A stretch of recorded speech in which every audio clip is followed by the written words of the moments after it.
ನುಗ್ಗಿದ ಖಾಸಗಿ ಬಸ್ಸು, 17ಕ್ಕೂ ಹೆಚ್ಚು ಜನ ಸಜೀವ ದಹನ. ಚಿತ್ರದುರ್ಗದಲ್ಲಿ ಲಾರಿ ಡಿಕ್ಕಿಯಾಗಿ ಹೊತ್ತಿ ಉರಿದ ಬಸ್ಸು, ಗೊರ್ಲತ್ತು ಕ್ರಾಸ್ ಬಳಿ ಭೀಕರ ರಸ್ತೆ ಅಪಘಾತ. ಚಿತ್ರದುರ್ಗ ಆಂಧ್ರಪ್ರದೇಶದ ಕರ್ನೂಲ್ ಘಟನೆ ಮಾಸುವ ಮುನ್ನವೇ ಮತ್ತೊಂದು ಘಟನೆ ನಡೆದಿದೆ. ಕ್ರಿಸ್ಮಸ್ ಸಂಭ್ರಮ ಹಾಗೂ ಹೊಸ ವರ್ಷಕ್ಕೆ ತಯಾರಿ ಮಾಡಿಕೊಳ್ಳುತ್ತಿದ್ದ ವೇಳೆ ಒಂದು ಆಘಾತಕಾರಿ ಘಟನೆಯೊಂದು ನಡೆದಿದೆ. ರಾತ್ರಿ ಚಿತ್ರದುರ್ಗದ ಜಿಲ್ಲೆ ಹಿರಿಯೂರು ತಾಲೂಕಿನ ಗೊರ್ಲತ್ತು ಕ್ರಾಸ್ ಬಳಿ ಭೀಕರ ರಸ್ತೆ ಅಪಘಾತ ನಡೆದಿದೆ.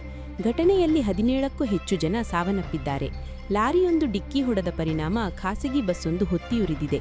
ಖಾಸಗಿ ಸ್ಲೀಪರ್ ಕೋಚ್ ಬಸ್ನಲ್ಲಿದ್ದ 17ಕ್ಕೂ ಹೆಚ್ಚು ಪ್ರಯಾಣಿಕರು ಸಜೀವ ದಹನವಾಗಿದ್ದಾರೆ.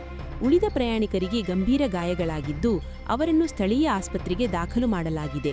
ಇದೀಗ ಈ ಸಾವಿನ ಸಂಖ್ಯೆ ಮತ್ತಷ್ಟು ಹೆಚ್ಚಾಗುವ ಸಾಧ್ಯತೆ ಇದೆ ಎಂದು ಹೇಳಲಾಗಿದೆ. ರಾಷ್ಟ್ರೀಯ ಹೆದ್ದಾರಿ 48ರಲ್ಲಿ ಒಂದು ಕಡೆಯಿಂದ ಬರುತ್ತಿದ್ದ ಲಾರಿಯೊಂದು ಡಿವೈಡರ್ ಹಾರಿ ಮತ್ತೊಂದು ಕಡೆಯಿಂದ ಬರುತ್ತಿದ್ದ ಬಸ್ಸಿಗೆ ಡಿಕ್ಕಿ ಹೊಡೆದಿದೆ. ಡಿಕ್ಕಿ ಹೊಡೆದ ರಭಸಕ್ಕೆ ಸ್ಲೀಪರ್ ಕೋಚ್ ಬಸ್ಸು ರಸ್ತೆ ಮಧ್ಯೆ ಹೊತ್ತಿ ಉರಿದಿದೆ.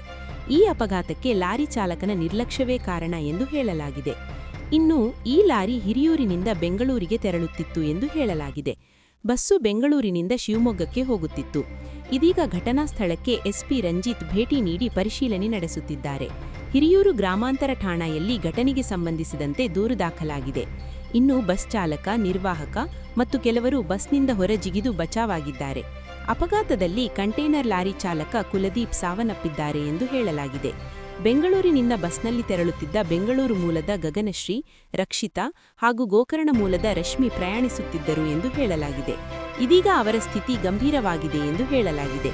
ಅಪಘಾತ ಹಿನ್ನೆಲೆ ರಾಷ್ಟ್ರೀಯ ಹೆದ್ದಾರಿ 48ರಲ್ಲಿ ಸುಮಾರು 30 ಕಿಲೋಮೀಟರ್ ದೂರದವರೆಗೆ ಟ್ರಾಫಿಕ್ ಜಾಮ್ ಆಗಿದ್ದು, ಶಿರಾವರೆಗೂ ಕಿಲೋಮೀಟರ್ ಗಟ್ಟಲೆ ವಾಹನಗಳು ನಿಂತಿದೆ.